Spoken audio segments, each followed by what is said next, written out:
p.m. on Facebook. And if you'd like to be on the show, send us a message.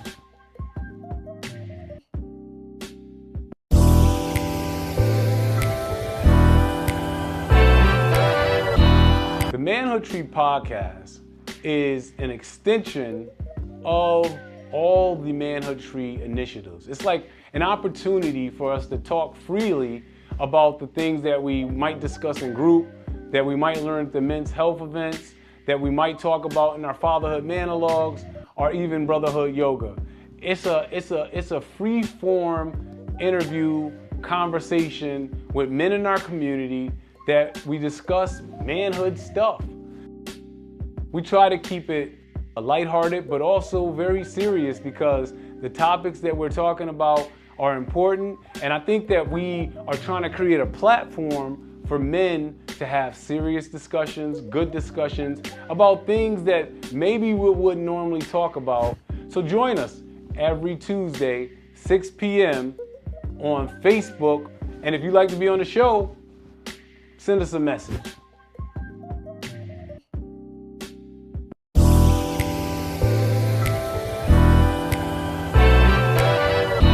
The Manhood Tree Podcast is an extension of all the Manhood Tree initiatives. It's like an opportunity for us to talk freely about the things that we might discuss in group, that we might learn at the men's health events, that we might talk about in our fatherhood monologues, or even brotherhood yoga. It's a free form interview conversation with men in our community that we discuss manhood stuff. We try to keep it lighthearted, but also very serious, because the topics that we're talking about are important. And I think that we are trying to create a platform for men to have serious discussions, good discussions about things that maybe we wouldn't normally talk about. So join us every that we might learn at the men's health events, that we might talk about in our fatherhood monologues, or even brotherhood yoga. It's a free form interview conversation with men in our community that we discuss manhood stuff. We try to keep it lighthearted, but also very serious, because the topics that we're talking about are important. And I think that we are trying to create a platform for men to have serious discussions, good discussions about things that maybe we wouldn't normally talk about. So join us every Tuesday, 6 p.m. on Facebook. And if you'd like to be on the show, send us a message.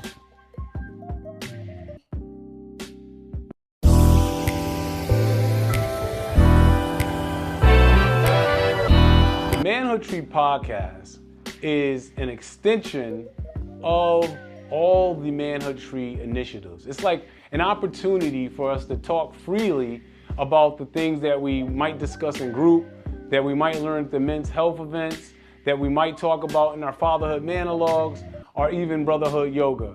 It's a free form interview conversation with men in our community that we discuss manhood stuff.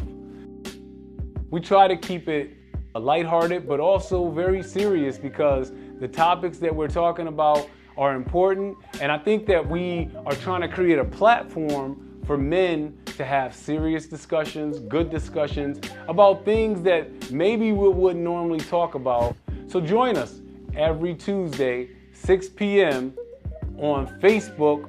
And if you'd like to be on the show, send us a message.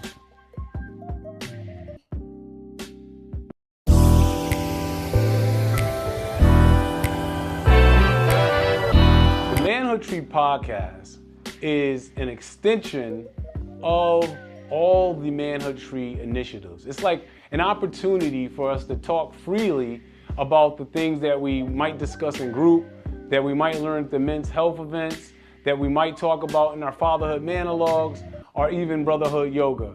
It's a free form interview conversation with men in our community that we discuss manhood stuff.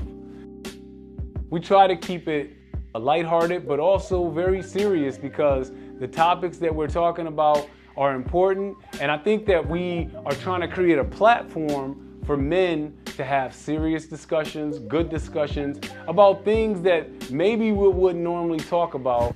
So join us every Tuesday, 6 p.m. on Facebook. And if you'd like to be on the show, send us a message.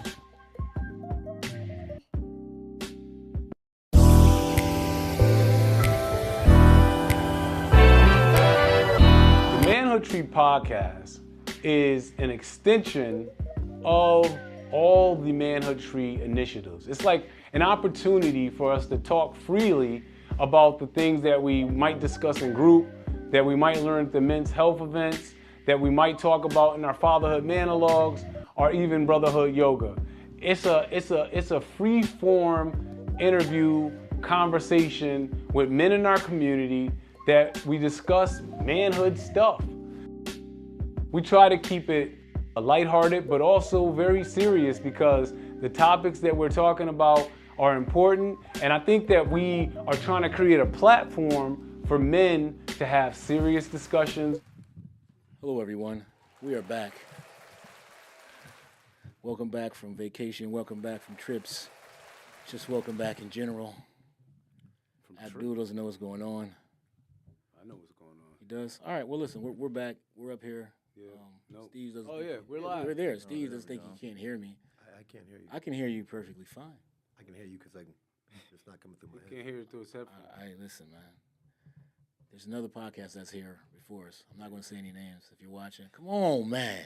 Come on, man. This is all. Turn this volume up. It's up, man. It's up. Everything's up. Everything's up. Can you hear? You still can't hear? No, I can hear you now. I can hear you. Oh, okay. Yep. All right. I'm good. All right. Let's start All the right, show, ladies baby. and gentlemen, welcome back to another episode. Actually, episode 85 of the Manhood Tree Podcast. That's fire. 85. That's Ocho Cinco. My name is Abdul Rahman bin Muhammad, and sitting across from me we have my main man, The incomparable. the incomparable. Nice.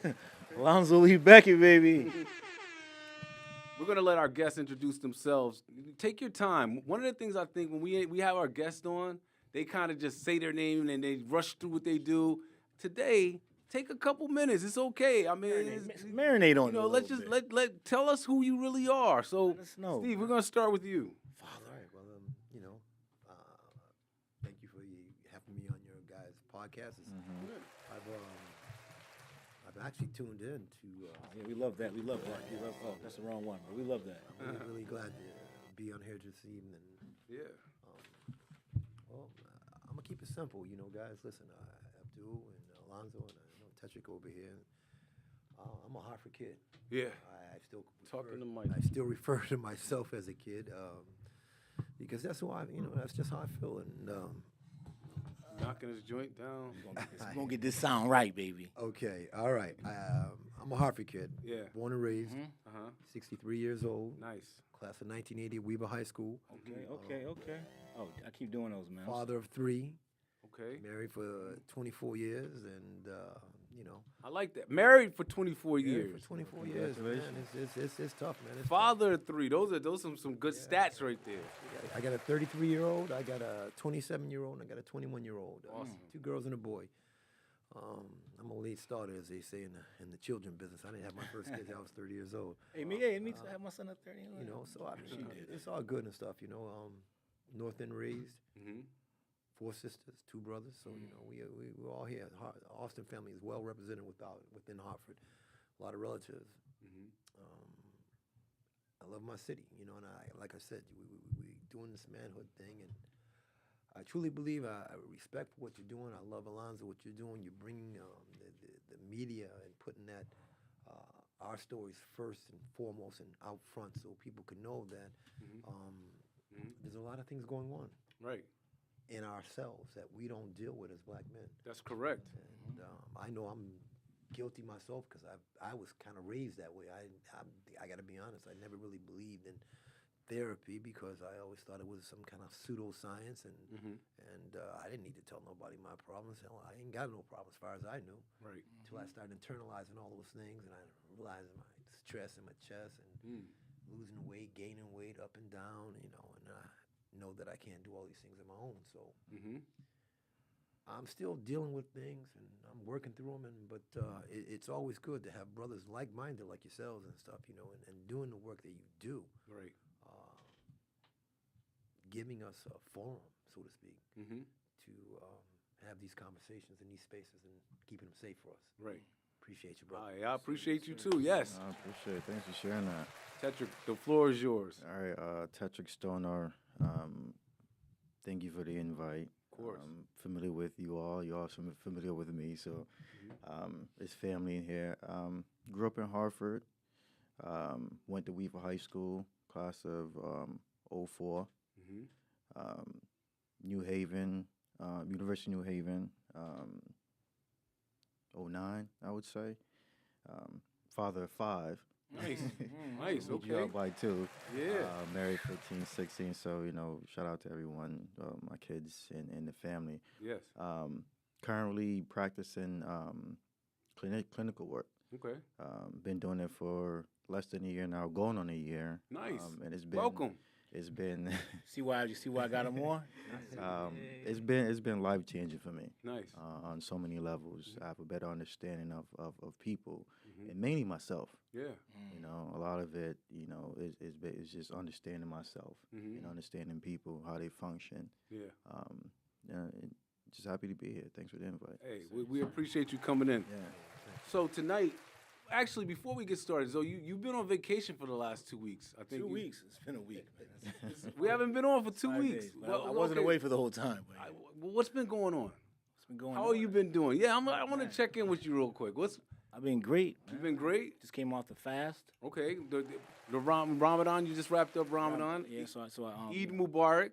got my whole everything back. My eating back. It always fixes me. Yes. If I didn't have it this year, I think I'd be 230 now. But, Okay. Because it got me right back where I need to be. Got your focused- mind focused right. Back on my health. One day we're gonna get you to listen to the Quran, read the Quran. I during do. the I month, told you I do. I just don't understand what you're saying. You gotta listen to it in English. They have Right, it in yeah. English. I got to do that part. Yeah, that's it. But yeah, the traveling. We got the doc series is coming out. Mhm. The You Can't Rock the Pub.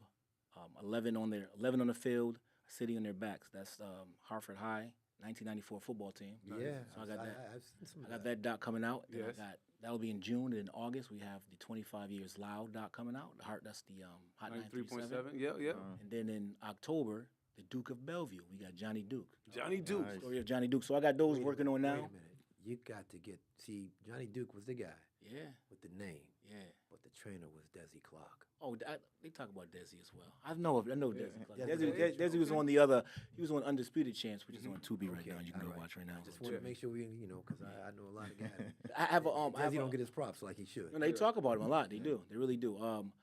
Right now, currently on Tubi and Amazon, I have 3 docs and a movie up. 3 documentaries. They're all. I have a series called the Hartford Legends series, and I just talk about stories from Hartford from the time, from once I've grew up, or whatever. Yeah. So right now I have You Can't Rock the Pub, the basketball version. Yes. With Marcus Camby and Kendrick, and that's in '94. So that's on Tubi and Yeah. Amazon Prime.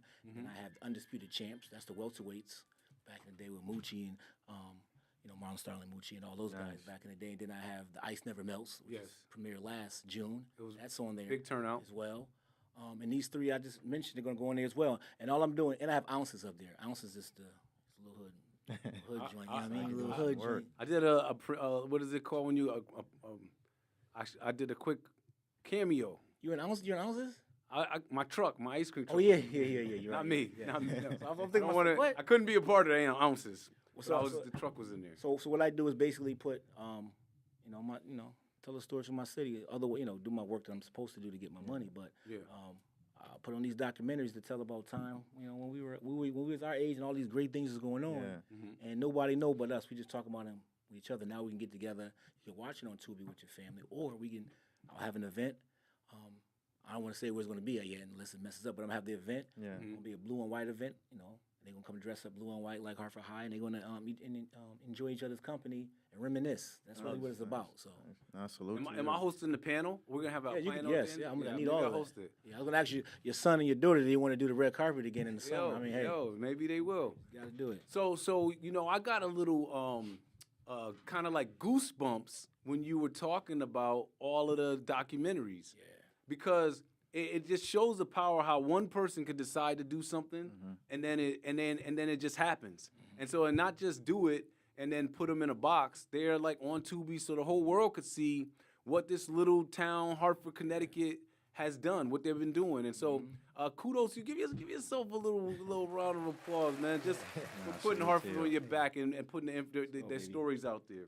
It's good, man. All right, so tonight we're gonna talk about healing. And so I want to put us in a mindset of healing to get started. So, you know, we want to talk about how do men heal.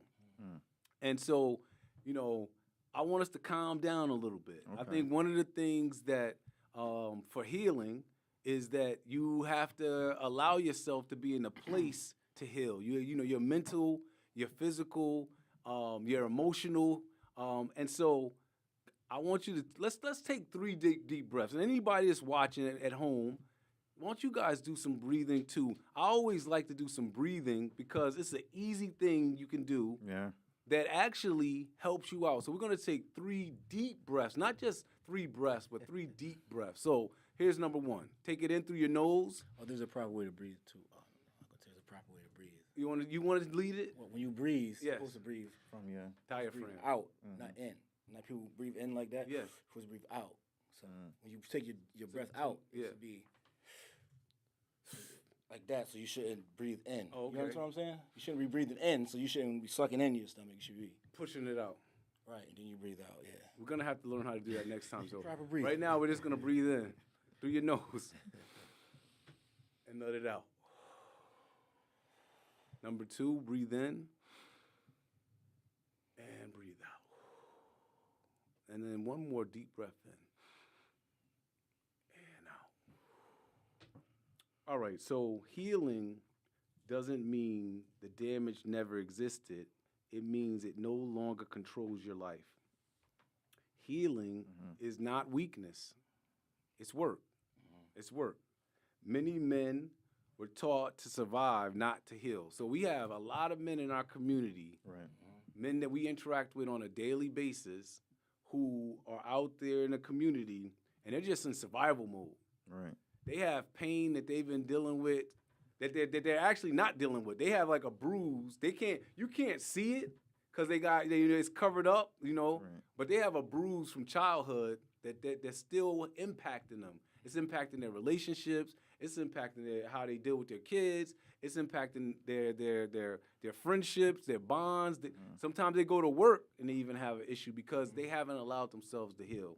Right. And so what I want to start off with is this first question. When you hear the word healing, what comes to mind? Tetrick, I feel like you ready to go, so I'm gonna go ahead and let you get started. For me, when I hear it, it's time. And what I mean by time is that it's not time that heals all wounds. I think there's a misconception in that. Time allows you to heal. Yes. Right? Just like a cut, it takes time to heal, but also that it leaves a scar. And at any given time, that scar can reopen. Right? So it's time to heal the right way. Right. And understanding that if we don't learn how to manage that, it can just reappear at any given moment, at any given time. Anything can trigger it. Yeah. So just time. Time. Yeah. Steve, what about you? What do you think? What comes to mind when we say heal? Well, it's interesting that he talked about, you know, the open wounds. And I think a lot of us walk around very, very wounded. And we've never put any Neosporin or Band-Aids on any of it. So just going back to using the metaphor of time and allowing these things to heal. And if they're not, then they can be reopened and revisited. I just think, like I said, historically, in our community, in particular, myself and most of the friends that I knew, we were hurting, and it was only as I got older, and like I said, we hurt on a lot of different levels. I was blessed to have 2 parents in my house, Right. but a lot of my friends came from single-family homes, and their pain was different from my pain. My pain was that I felt, you know, too nurtured, if that makes sense and stuff. But you know, I have friends who were suffering from, you know, they didn't have that male role model, or they didn't have that sense of family that, and I didn't understand it at the time that they were hurting because I just thought they always wanted to hang out in my house, and I wanted to get out of there. Right, right. So I'm like, why you want to hang out here? You're driving me crazy. Yeah. But they always seemed to like, and then they told me later, and it really impacted me to know that they were coming to my house because my house was a safe space for them. Right. Yeah. You had a mother, Yeah. and a father, you had sisters, everybody sat down together at dinner, and it was chaos, but they was all there. Mm-hmm. So, and it was definitely chaos. Mm. But so when I think of healing, those are the things that I think about. Right. And I think about myself and the journey that I've made. And this is my second marriage, so I've been married before. So I've learned, how to be a better man. Mm-hmm. I wasn't always a good boyfriend. Mm. I wasn't always a good husband. Right.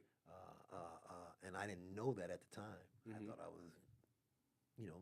thought I was it. Yeah. But, as I realized, the things I do hurt other people. Right. And then I had to wonder why I was hurting people. Mm. So where did that all come from? Was it, just myself personally, maybe I didn't feel like, I was filling in stuff, Mhm. emptiness. Right. You think you're doing things, but at the end of the day, it's really, really empty. And it's impacting a lot of people besides yourself. So you learned in those times when it came back at you, Mhm. now you're being hurt. Right. And those healing, it took a while, to come full circle and then meet someone again and trust and learn how to be a father, a husband, and a partner. So that's an ever evolving thing right now, even to this day. Yeah. We're still growing because we've gone through many different phases in our relationship. I want to come back to this whole thing about learning, but Zoe, let's hear about your healing first. What comes to mind when we talk about healing? So I think of like healing. So I think like repair, Yeah. fix. Mm-hmm. So both of those words are the same thing. Takes time. Yeah. Repair and fix, and also you need help to repair and fix things. That's right. So I think healing involves all those things. Mm-hmm. You got to realize it needs to be repaired or fixed.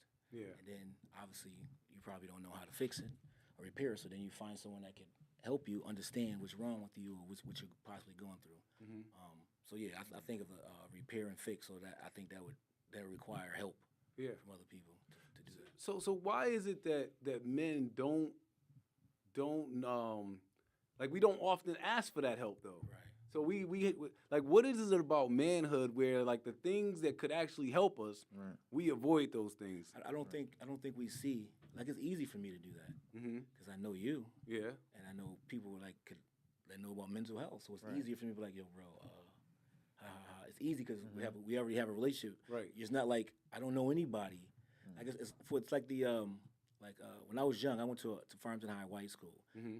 I had friends that never met white people at all, like never met them. Yeah. I went to school with them. I'm like, yeah, my teacher. Right. Like, I've never met one. Yeah. Yeah. So it's like 'Cause they were from Harvard. They had no interaction. right. So it's like they're not around any social workers, any mental health. So now it's good. Nowadays we have more than ever. Like Yeah. people of color with mental health and showing people how to handle that. But Right. when you don't see someone like that, it's hard to go up to a random stranger, Mm-hmm. or if you don't even have around the way, you don't even have insurance. You don't Right. got nowhere. I'm gonna go to the CH over here to ask for some help. They're not doing that because now you feel like you're weak. Mm-hmm. Why you in that office, bro? Right. You good? Yeah. Yeah. So it's like, and our whole culture is bravado, macho. You got to be the biggest, baddest dude. You can't be crying, bro. Yeah. Yeah. Right? So it's like that. So I think it's our environment, how people look at us. We can't be looked at unless your core friends already look at it as they can all be vulnerable around each other already. So it's all right. Yeah. Yeah. Other than that, you're not telling your boy, nah, man, you're not doing Just that. holding it in. Yeah, you're gonna hold it in for sure. When I think about it, I think about instead of what's being taught, what's not being taught. Yeah. Right? We wasn't taught how to. Right? We was taught more how not to. Mm-hmm. Not to cry or not to speak about your feelings. Yeah. Right? Then there's the stigma behind it. Mm-hmm. Right? We don't do it. Right? Handle it. Suck it up. Mm-hmm. Right? Get up. Stop Right. crying. Right? And because of that, right, we tend to grow up with that character. Yeah. That's how we're going to operate. Mm-hmm. A lot of times, a lot of men that I've worked with and sat in a room with, it takes time for them to open up. But a lot of times they're coming in there because of probation, told me to. Right. They don't have a choice. And it's not a choice. Yeah. I didn't come here on my own. But with time and creating that space that you talked about in your home, creating that space, and you'll see wonders. Mm-hmm. You know. You want to jump in on that? Yeah, I mean, he's hitting it right on the head because I can only speak from my own personal experience, and that, you know, we just didn't cry. If you did, you got teased, and if you got into a fight and you cried too much, you definitely lost, whether you lost or not. Right. You know, you look at all that and you take that into you know, your teenage years, you take that into adulthood, and I think it has caused problems not just within our in our own selves, but within our own community. Because if you look at, what you looking at? Mm-hmm. Like, huh? Right. You know, I'm looking at you like I'm looking at you, but why you looking at me? Yeah. We get so defensive so fast. Yeah, yeah. And to the point where we can't even acknowledge someone else's presence without taking a defensive and/or offensive stance. And that shouldn't be. But the culture that we, and I don't think it's just as a black African American male culture. I think it's across the board, but it just manifests itself differently in a white culture per se. But in ours and stuff, it's always adversarial. I don't know these cats. I ain't telling them nothing, man. Right. I got problems with everybody. Got problems. So Right. I ain't telling them nothing because then they gonna use it against me later. And, you know what I'm saying? Throw it in my face. I'm gonna be out somewhere and be like, yo, you crazy. Right. I'm not going to CVH because everybody know what you go in that blue room for. Right. So I'm not talking to this lady. I'm like, yo, you all right? I'm fine. Can I help? Nah, not really. I'm good. And I'm not good. Yeah. You understand what I'm saying? So getting past that stigma, and I think that is the biggest thing that goes throughout our community. And just giving, like I said, I take my hat off to you because I've been following these manhood podcasts, and I know you do some of the other things. Just always, around fatherhood, and I think fatherhood gets, especially in our community, just gets such a backseat because we have so many. Remember your cameras over there too. Okay. You're giving them a lot of your hand. I want to see your face. Well, I mean, we have so many single mothers, Yeah. so to speak, and the narrative is that the men are not in the lives. But I know a lot of the cultural things that have happened and systemic and institutionalized things where men haven't been present. But I know we've always been there because we look up to each other, but we just don't know how to look to each other Right. for the help that we need. We look up. We'll idolize someone, but we won't hug them. So we won't love them, but we'll idolize them, and that's something I think as men now we have to start changing that. I mean, I think I've hugged my son and told him I loved him and all that. My father, he wasn't a hugger Right. per se, Right. and I think that kind of translated to me, and I just didn't want to be that way with my son, but I knew my father loved me. Going back, I always go back to the play Fences. Yeah. August Well, that Wilson play, scene, the yeah. August Wilson play. Uh-huh. When you think I don't love you, and it matters because like why do you think you got food in your house and why do you think you got clothes on? Right. And my father came from that school, and it's like, hey, listen, I ain't got time for all that, James Evan type. Yeah. I'm here. I'm here, and and if you ain't doing what you're supposed to do, you gonna know I'm here real. So changing that, letting someone know, particularly someone that you care about a lot, that it's okay to be vulnerable. It's okay to say you're not okay. I'm dealing with some stuff right now, my own son. So I hope you don't mind me saying that, Deb. But we're working together and stuff. He's an athlete and he had a major injury, and we're trying to work around through that. Right. And and that was his kind of his identity, and and for a young man to kind of lose that, although it's more mental or not, I believe. But I mean, I think it's something that it was a huge adjustment for him, and it was a huge adjustment for our family as well, because a lot of our personal time was centered around his games and travel and just school and everything that kind of goes with that. So we all made adjustments, and I just want to be that kind of father. If I can't help him, I can point him in the right direction, where he can get the assistance and the help that he needs, and I'll just always be his father. It's just hey, I'm here. no That's matter right. what. So at baseline, when we just talk about like manhood, when we talk about not even manhood. Right. I think we could talk about teenagehood. We could talk about little boys right now. It's like we have this baggage, this invisible baggage, these invisible wounds that we're just carrying on with us throughout our lives. Right. And how do we acquire all of the wounds, and why are we still carrying them? Like why isn't there a point where a little boy or a teenager or a man says, I got to get rid of all of this baggage I'm carrying around with me that's preventing me from being my best self? Because that's ultimately like when you have a bunch of wounds, when you're unhealed, Right. you can't be your best self. And so, first of all, I like to ask, why are we carrying it, and how do we actually start getting to the process of healing? That's a good question. I would say that we carry it because we haven't yet accepted it. Right? Everything starts with acceptance. Someone can tell you to go do something or go seek therapy or go do therapy, right? You're not going to stick with it, right? Because someone's telling you to, Right. right? I need to be ready to deal with and face what I haven't faced yet, Right. right? So I'm just going to continue to pack it in my backpack. Not going to tell anyone. I'm going to suppress it. And sometimes it becomes too late, where it comes out in other ways. So it's accepting it. Yeah. Just by accepting it doesn't giving it validation. It's just saying this happened. It hurts, and I need to find a way to deal with it the right way, other than succumbing to our devices.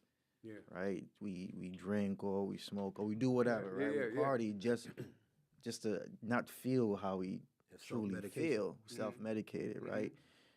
But when it's over, it's still there. It hasn't gone anywhere. Still there, and you actually probably added something to it. Yeah. Because now you're adding a vice on top of the already unhealed part of yourself. Right. Which then's going to lead to something else. Now I'm addicted to this thing because this is the only thing that helps me manage what I'm dealing with. Right. See. We see that. I in my profession, I see that a lot. Yeah. A lot of people are dealing with a lot of pain, and they look for medication, whether it be alcohol and narcotics or whatever, and that just kind of adds to the situation that they're already in, and it just kind of multiplies, and so it calms them for a minute, but it never ceases. It just kind of like dulls the pain that's there, but then the pain comes back, and you need more, and you need more, and you need more, to that point where now you just can't even handle the thing that initially got you in that situation. Now the alcohol, the drugs have taken over as well, and you kind of touched on it, Alonzo, when you talked about the health insurance. And these are the things that we talk about when we think about mental health, or because there's a cost associated with that. And these therapists, they got to get paid. But it's not just the cost associated with it, it's the stigma that's associated with Yes. it. Like you said, going into the blue room or going into certain buildings, Oh, they all know. people were saying like, "Oh, look at this dude, he crazy." Yeah. It's like it's not that he needs help, he's crazy. Yeah, and I think it's changing the or reframing what's wrong with me or what's wrong with you to what's happening to you. Right. Right. And you look, I can't turn on a social media page without showing some person in crisis. Right. And now it's being used as ridicule. It's like, oh, look at this. This is funny.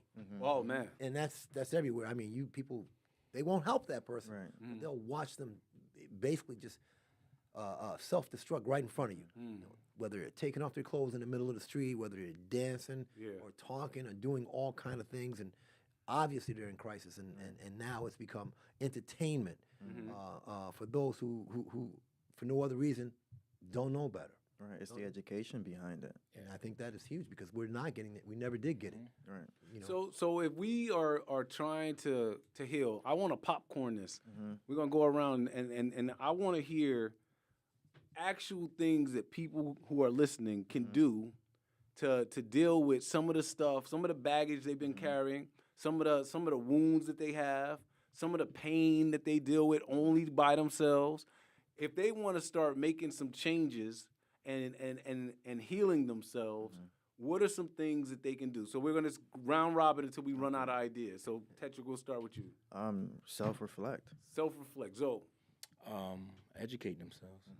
Yeah, I just say like self-reflection, education, and just looking deep within yourself and being honest. You have to be honest. Being honest. I'm gonna say you can go to therapy. We said it before. I just want to put it on our list. Yeah. All right, we're gonna keep going. Reaching out. Okay. I'm not sure if this is a thing, but could you sit in on therapy? Could you see what it's Sit like? in with a group. Right, or sit in with a group to kind of see what it is. It don't got to be about you, but you can kind of see how it works or it flows. Like It all depends because some people are there. If you just go in and it's an appointment, let me go in and sit in to kind of learn You're not about gonna it. learn. But outside of that, you can't just walk into a. I'm trying to think something like the same, almost like a They could come to a brotherhood check-in, Yeah, which we're something gonna like that. have on Something they can April see 16th. what it's like. What Yeah. it's like a check-in where you can see other people sharing, Right. like what's going on with them, but it's not really necessarily a therapy setting. But you can see where other brothers or women are sharing, Yes. and everyone's it's safe. It's a safe You get space. used to doing A that. safe space, yes. I would agree with that. I think that's something that we've never really done. We're doing more of it. Yeah. We can do a lot more. Yeah. The conversation is centered around whatever. I'm a big sports fan. I can get with other guys and we can start the conversation. It could be about sports, but sports is a metaphor for life. Okay. From there, we can just agree. kind of, segue into wherever it is, and you start, hey, yeah, well, I didn't like this, but that guy did this, and X, Y, and Z, and then the next thing you know, you're having those serious conversations and being intentional about what you're talking about. Yeah. But the sports was the, the impetus to get So you using a different topic to allow for you to build a relationship, so you could actually talk about the pain and different things you're dealing with after you get past like the opening conversation of Yeah. talking about the UConn surface. Huskies hitting that last second shot. Right. You know, right? Right. Going back to, it could be anything. I mean, we're here, you have Alonzo with the video. I mean, there's a lot of guys who do video, so they can be sitting and they can talking about their AV and their social media and all the stuff that they're putting together. Or it could be a situation where you have the young guys who like to rap, and they start off with the rap, and then they start telling stories with their rap, and then, hey, well, that was a dope lyric. Well, where does that come from? You understand what I'm saying? Yeah. I've never heard that, but Yeah. where does that come from? And that gives you that, like I said, that opening that door just a little bit. Well, you know what? Yeah, you said some good stuff too. I was listening, and let's chop that up a little bit. And One of the things I would add to the list is that we need more. I don't think we necessarily they have to be therapists, but I think we need more men in our community that people can trust. Yeah. So like just somebody that if you tell them something, they're gonna keep it, Right. or they're just like that they're a good man. And so when you have men in your community that you can trust, now you could go talk to them about Right. something that might be going on with you, something that you've experienced. I have a question. What do you think if you ask high school black African American men of color, whatever, high school kids, like name one man that you trust? Well, who would they put? I'm just curious. Like, who would they put? Would they put their coach? Maybe. Would they put their father? Would they put their Hopefully. uncle? Right. So it's like I think it's almost like we just got to find out who they trust. Right. Yeah. There's always that one Yeah. person. And some have, and the bad part of it is the best kid on the team has none. Yeah. Right. The kid that everyone's looking up to, like he's supposed to have all this promise. He doesn't have anyone. Right. He doesn't have a guy that everyone else he feels is some other way. Yeah. I say that to say that we just need like mentors, role models, right? Yeah, And I don't think- yeah. I think we assume kids have those Yeah. because they're a star But athlete or whatever. it doesn't, with kids, it's building that rapport first, right? They're not gonna just come up to you and just be like, yeah, can you be my mentor? I know for me, I watch from afar. I watch the actions, Yeah. right? And I begin to build with that individual. One that I still remember to this day, Kevin Hensley from the Boys and Girls Club, Nice. Shout out to Kevin. right? Shout out Kev. So it's just watching from afar and My building that classmate. rapport. Yeah, great dude. So it's all about building that rapport. Yeah. Yeah. So let's get a little personal. What is something that maybe you've carried or carried for longer, like a wound that you didn't heal for a longer time than you needed to, and how did you eventually break free? How did you eventually heal from the wound? Yeah, my dad. Mm-hmm. We didn't have the best relationship, Yeah. and then he passed 2 years ago in January. Yep. So like just dealing with all that, Mhm. and through the whole thing, the healing thing, I understood that it was like weird talking about him in certain situations. I felt uncomfortable Right. like speaking about him because I didn't know a lot, and I blamed him for a lot of things I didn't kind of understand. So I just tried to find out, hey, this time when I didn't go here, what happened? So now I'm hearing, my mom say something, my aunt say something, my other, and I'm understanding like, oh, he was.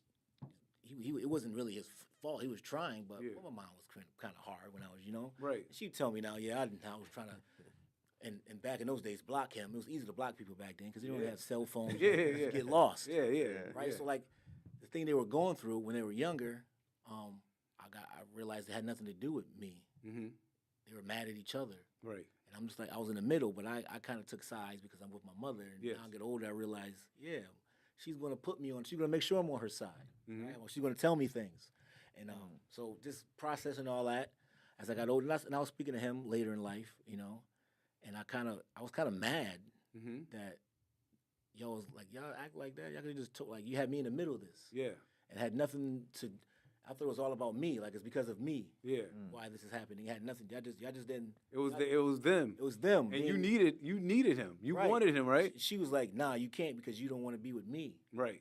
right? And you can't have him without me." I'm like, "That happened? That was going on? When I just want to just hang out with him." Right. So like I had to unpack all that, and I realized that all the anger or the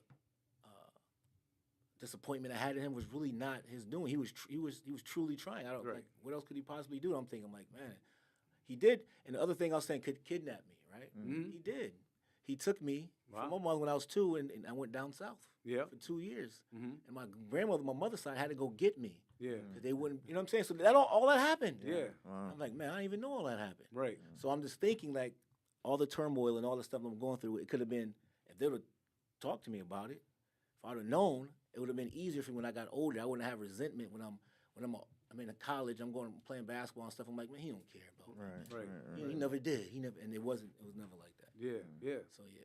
No, Anybody else want to share? Um, Something you carried for just too long. I think for me, it does stem from my childhood, right? The idea of feeling abandoned, Mm. right? Originally from Jamaica, right? Moved here on 7, but my eldest siblings and mom, they migrated here first, Mhm. right? So not having them, right, which was consider my protective factors, right? They protected me, they Right. cared for me, Yes. right? So losing that felt like I lost everything. Mm. So as growing up, it's just it's just me by myself, no one else, Yeah. right? Which comes to I'm not sharing anything, Mm. I'm not talking about anything. Right. It's just me. What you get is what you see, which is all surface level. Right. So as I got older and started doing the work myself and learning more, I understood, Mhm. right? And I was able to let that go. Where Yeah. now I can share. I don't mind sharing. Yeah. Yeah. Right, because it's healthy. Nah. and, And there might be another little boy out there. yeah, that's who, dealing with that. Because the thing in both of those situations, Mhm. you're so young, Right. where you're making up your own answer. Right. Yeah. Because no one's And telling me. nobody Yeah. tells you like, yo, this is what's happening. I mean, think about it. If you got quote unquote kidnapped at 2, that makes your mother double down on whatever. Yes. Now you she know, really don't want to. Yeah, talk to she's him. like, no, I can't even let you come see him because you might take him again. Right. And I don't want to involve the police, but you know what I'm saying? 2 years is a long time. And you think so.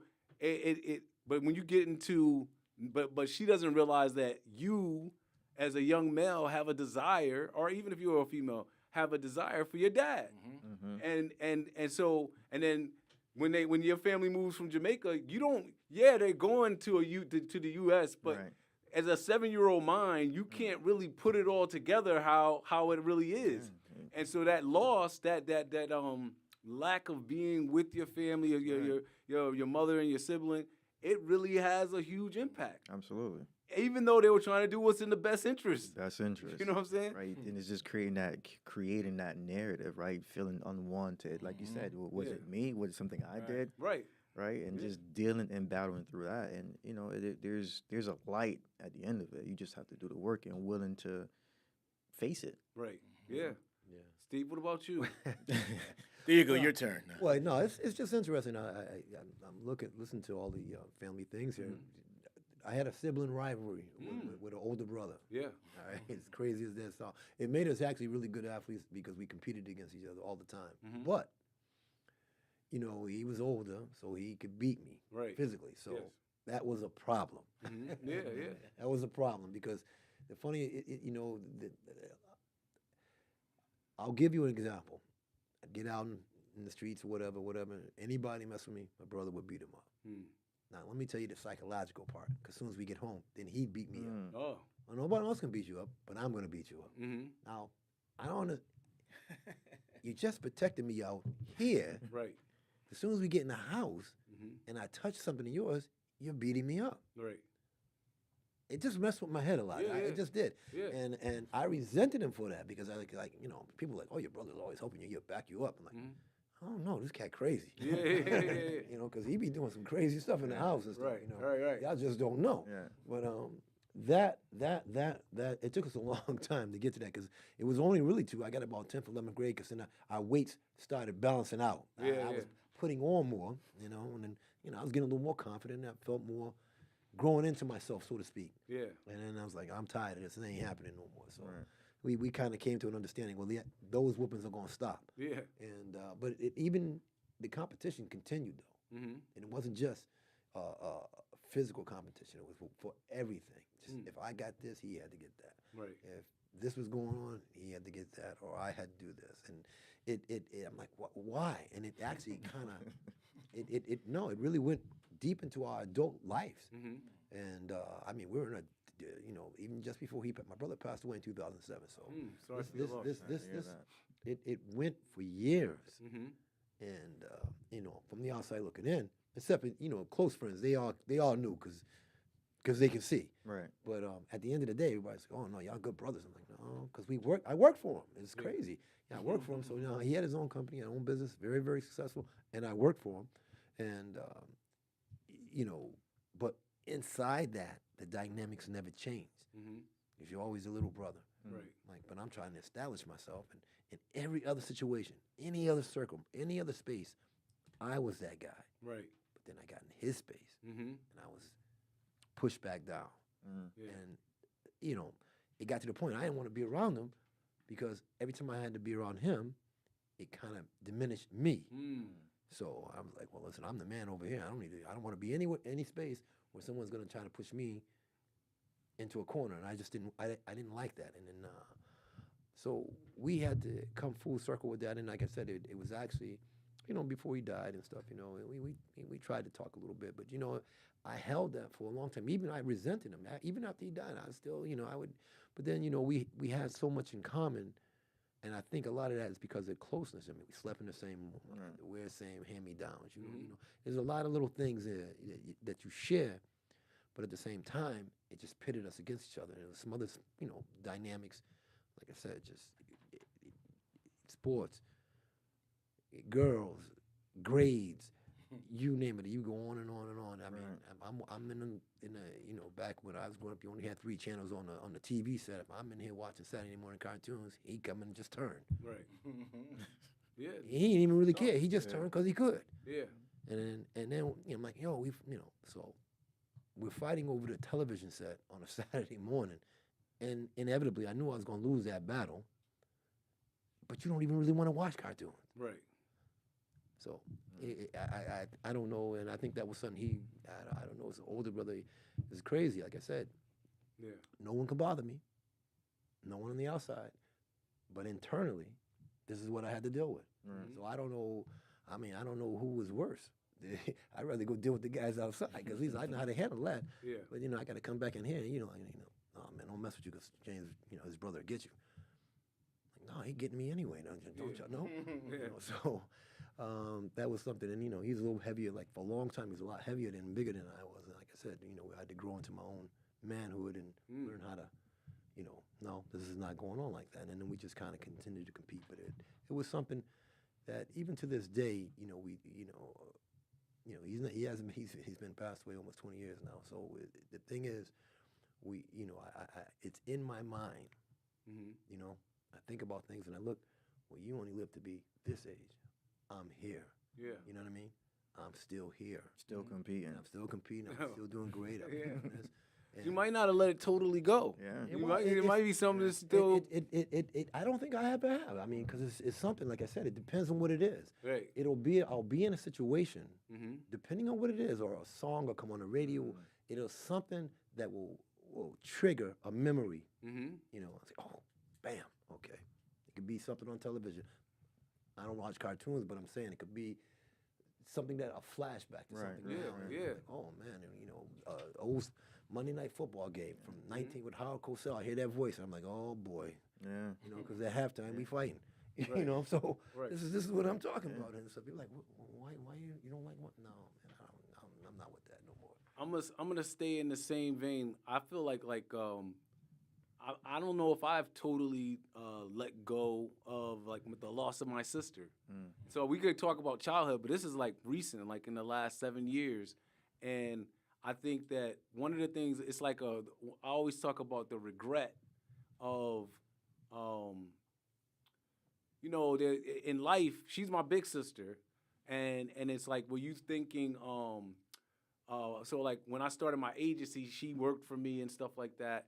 And, you know, always being busy. Right. I have this thing about being busy. I'm not that busy now. But before, I always thought of myself as busy. And so one day she came to the office to see me, and she was asking me to do something. Right. But I was busy. You know, I was like, yo, what do you want, man? I'm doing something. Why are you coming through? And because she was my big sister, it was something to kind of be able to talk to her that way. You know what I'm saying? To be able to be the boss over her, even though she never really was the boss over me. She was like nice. She was like somebody that would help me out and different things. But so shortly after that interaction, she passed away. Wow. And so one of the things that the reason I carried is because we assume we always have more time. We talked about time earlier. We assume we got time. And so I often think about the regret of if only I could have been my best self that day. And I would have come downstairs and I would have listened. And so whenever I get too high horse on the high horse, Yeah. I think about that so that it makes me interact with people Right. differently because I don't want to have like that's one of those. When you lose somebody, it's a regret you can never fix. I can't really fix it. Right. So I'm constantly stuck in that pain. I don't know how to heal from it. Unless she comes and says to me, yo, we good Abdul, it's okay. But that's not gonna happen. And so I feel like it's actually something that helps my overall personality because if I'm getting too busy or too high up, it makes me remember like, yo, you don't want this similar thing to happen because anybody can go anytime. Right. You know, so I'm like a person, I answer phone calls, I return text messages. I try to do those things because I don't want to have the pain of not being able to say, hey, I apologize, Right. or being able to recognize that, you know, that somebody's important to you and you don't treat them like that all the time. Right. And so, You feel like guilty in some sense? yeah, I feel guilt. It's a regret, guilt, all of that because of the fact that I couldn't say sorry. Yeah. I couldn't say, hey, you know, I don't know what I was thinking that day. You know, so I don't want to feel that. I don't want to double down on it. I don't want to have more of it. Right. And so maybe it's something that, like I said, I don't know if I can heal from it. I think it starts with you forgiving yourself. You know, not yet. which is not easy. No, it's not yet. It hasn't. Not today. It's Not not today. easy. I'm Yeah. 63 and I still carry that. Yeah. I'm telling you that was childhood trauma. Right. And I'm as early as I can remember. I can't remember I one think or it two. goes back to one of the 4, 5, questions and you 6. asked earlier about why do we carry these bags Yeah. and suppress these things that we deal with. Well, it's kind of like I think that in some situations it's easier said than done. Like as course. even when we're coming up this show, Yeah. I think the easy answer is like, hey, you know what? Maybe we should do all the things we just talked about to heal. But then when you get down to real life, there's certain parts of it where it's like, well, I can't let that go. I wasn't good that day. I wasn't, and I don't wanna forgive myself. I don't wanna let it. Part of me doesn't want to let it go. Right. I want to remember how it feels to be able to say like, damn. Right. You know what I'm saying? So is it that we can't or we won't? I I, will. I think in certain situations, like the dad thing, is I always think why I do it because I feel like I'm great right now, but I could have been better. Yeah. I'm thinking I could have been. I don't know how, but I could have been better somehow if Right. that part of my life was where I wanted it to be. Statistically, you Right. probably would have been. Right. So it's like all the things I learned now. I'm 50 and I be hearing things. I'm like, yo, I wish my dad would have told me that. I didn't know about this, and I'm learning Right. now. And I find out things when I'm 40. 40, I'm like, what? Yeah. Your dad told you that when you were young? Right. Damn. So that's how it comes up as like, man. And again, I know it wasn't all his fault. Yeah. You know. And I'm not even saying like my dad was like how I am, like all into computers and like 'cause Right. some people aren't even like that, like progressive like that. They just Yeah. go to work, come home. That's it. Go to work, come home. And he was like that. Go to work, come home. Had a great job. Yeah. He's an engineer, just great job. Didn't do anything like dreaming wise. Mm. Right? So we're totally different in that aspect. So maybe I don't know, but the whole what if that's why you, like why you hold it. I hold him because what if, man? What if he came to all my games, man? I was good. Yeah. What if he came to him? What if he was there when I had to make a decision to go play over here? What if he was? Mm-hmm. Maybe it would have been different. Maybe he'd have found a liking to me, and he would have trained me. Yeah. Right? Maybe you ought to learn how to do. You know what I mean? Because all those. That's why. So That's then why the question becomes, right? How would you have felt if I- he did do all those things? for If he you? did, Yeah. How would you have I felt? don't. That's the if. Like I don't know. I could have been upset. I could have been happy. Mm. That the fact is that you made the decision of you and my mom. Y'all just decided that for me. Yeah. Like I didn't have a choice. Like I didn't have a choice. Like hey, let me have a.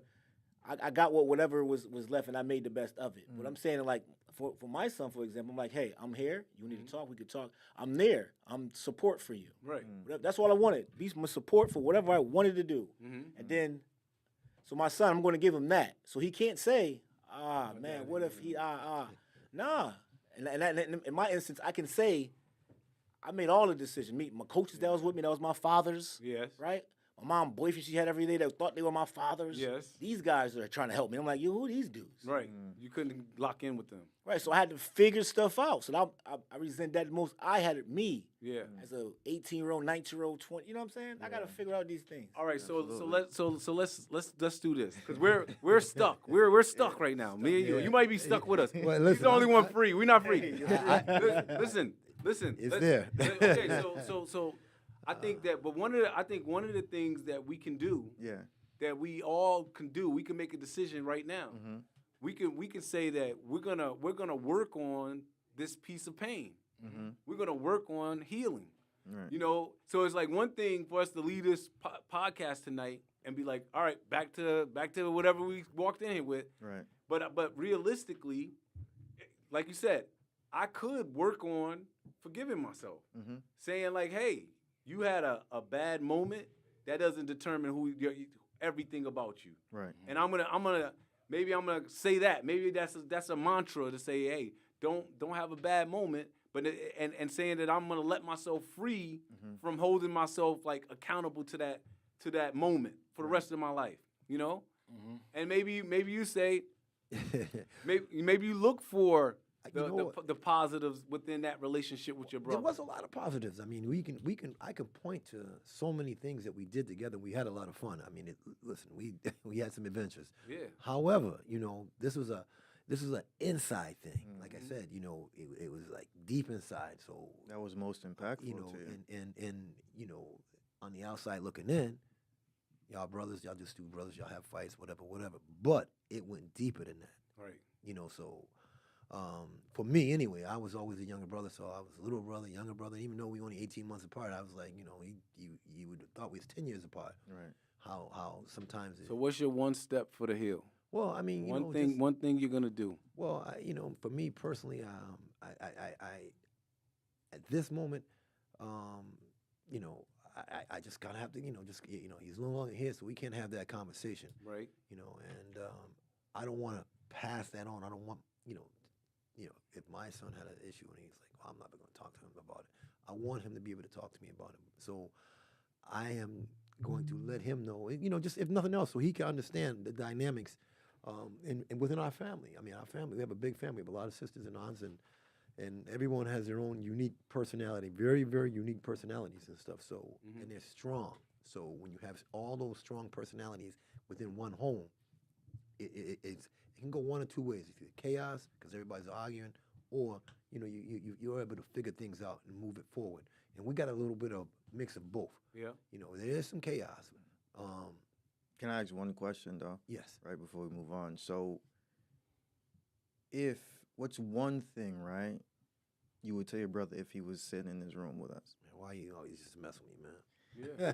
It's a You always, you would always do it. You would wait and do it right when it, in other words, you had to do it in front of the people who I wanted to, not necessarily impress, but don't do it in front of my best friends. So don't tear me down in front of these guys and stuff, Right. And he would do that sometimes. Yeah. And so, how does that look? I'm that guy in their eyes. Every other situation. Right. Now I'm here, and I'm getting torn down. And it's kind of crazy. Like I said, it's a funny dynamic. It's hard to, and then we all go back and hang. We all in the car together, and they like, what just happened? They ain't saying nothing to me, Right. but they know something happened, Right. and we don't say nothing. We just, hey, turn that radio up. Mm. Yeah, I got these new speakers. Put this tape in, Yeah. and we just keep it moving. Right. And so, and a day or two later, I ain't bringing it back up, and they never brought it back up, and it was never a situation again until Right. it happened again. So Yeah. we just, we all, and he would bother them too sometimes too. I ain't gonna tell you no lie, but we'd all just move it on and just until it happened again, or we just try to. I personally would try to avoid those situations. So Yeah. and avoidance led to me. No, I don't want to. Hey, come on over. We'll watch the game. I was like, well, watch the game. Who all coming over? Well, we're gonna have a couple guys. What? So you can get me over there and put me on the spot again? Mm. I don't want to do that. He goes, oh man, I'm doing this. I don't worry about it. I got you. And it was like, I was like, what's that? Charlie Brown with Lucy with the football. Mm-hmm. He'd always move the football. Right, You know what right. I'm saying? I'm like, Right. I fought for it every day. Yeah. Yeah. Because I was trusting. Yeah. He's an older brother. I was trusting, and he always moved the football. Right. So I'm like, hey, can you please not move the football? Right. Yeah. Right. I guess that's what I would say. Don't move the football no more. Don't Just leave move it there. Let me kick it once. Right. So I guess I don't know if that makes any sense. No, it No, does. it makes perfect sense. And listen, I think it's like the fact that you're talking about this, right? Like you said, this is 20 years. So it's not like it's something that's buried. It's fresh. Oh, it's You know? I hadn't thought about it until we got in here again. Right. But I think about it. Yeah. It just depends where I'm at and what the situation is. Right. And I can see things, and it's, oh yeah, Yeah. okay.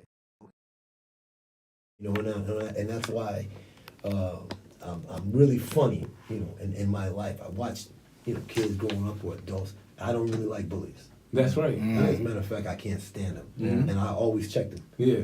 So. And I guess that's what was happening to me. Yeah. But it wasn't. But how could you say your brother's bullying Yeah. you? Does that make sense? No, that makes sense. I'm an older brother, so yeah, I know exactly. But I think that it's the ability to talk this out. Maybe that's one step in the process of healing.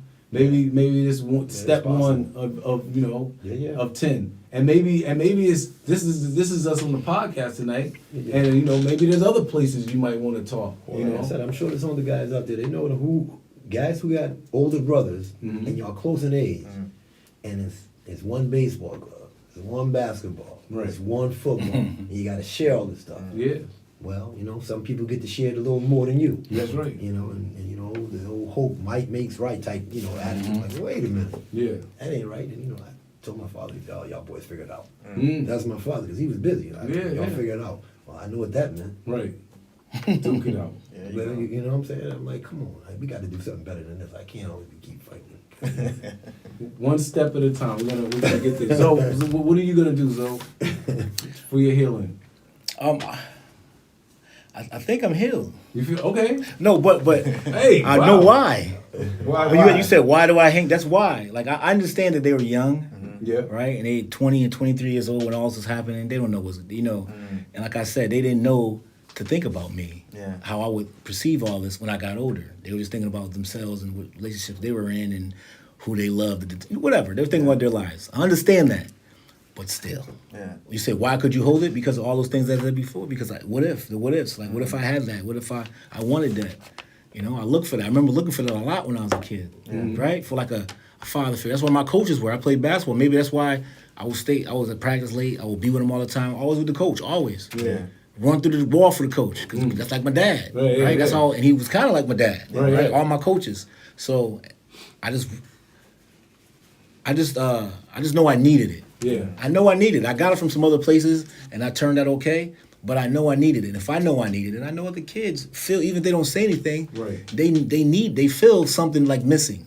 Yeah. And I just thought my childhood could have been a lot more fulfilled if I was hanging out with my dad more. That's all. Yeah. It's and I see it now because I hang with my son, and it's dope. My son don't even like it. Right. He don't like me hanging out with him. Later. You know what I'm saying? Like, yo, come on, yeah. man. He's like, man, you want to hang out again? Like, you want to go to movies? Nah, man. I'm like, yo, come on. Nothing. So what is the if you had an issue today, something that hurt you, something that hurt your feelings, hurt you physically, mentally, who would you call? Who would be the first person you would call? That's a great question. Yeah, I'm a podcast host. I have a few people. I think I've built a lot of great relationships. Yeah. Over the years of being in the field of human services. So I have quite a few people that I can call on. Yeah. That I feel. You want to shout them out? They know who they are. Okay. Okay. So yeah. Okay. No, well, you know what? It's interesting that you bring that up. I know, you know, one of my best friends, he passed away recently too. So yes, and last year, 2026, actually he died in, was it last year? 2024 or 2025, I'm trying to think, because it was right around January. Yeah. And good friend, known him all my life, you know, like family. So, you know, he was one of my guys, but we all, me, him, my brother, we all kind of grew up together. So they were all aware of all this stuff going on.